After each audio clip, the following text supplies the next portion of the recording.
कल विश्व आदिवासी दिवस है और इस अवसर पर हम भारत सहित विश्व के तमाम आदिवासी समुदाय को शुभकामनाएं देते हैं।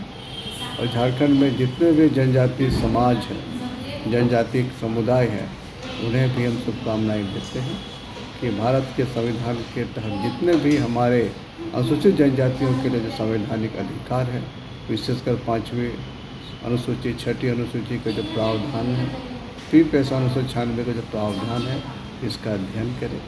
इनके प्रावधानों को अनुपालन कराने के लिए सरकार से वार्ता करें और लक्ष्य बनाएं।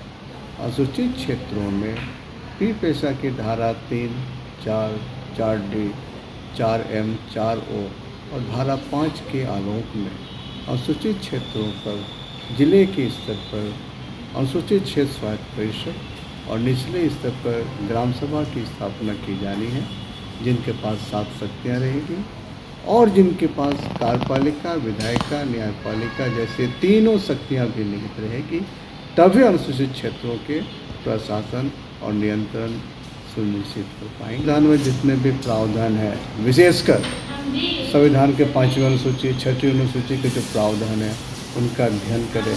इन क्षेत्रों में लागू करने के लिए संसद ने अधिनियम 1996 बनाया, जिसे हम फी पैसा 1996 कहते हैं। इसके तहत अनुसूचित क्षेत्र में स्वायत्तता हमें दी गई है। अनुसूचित क्षेत्र के जिलों में स्वायत्त परिषद बनाने के प्रावधान है। निचले स्तर पर ग्राम सभा बनाने के प्रावधान है, जिनके पास 7 शक्तियाँ रहेगी। तभी जल जंगल ज़मीन हमारा सुरक्षित रहेगा। ट्राइबल सप्लान और DMFT के पैसे आएंगे।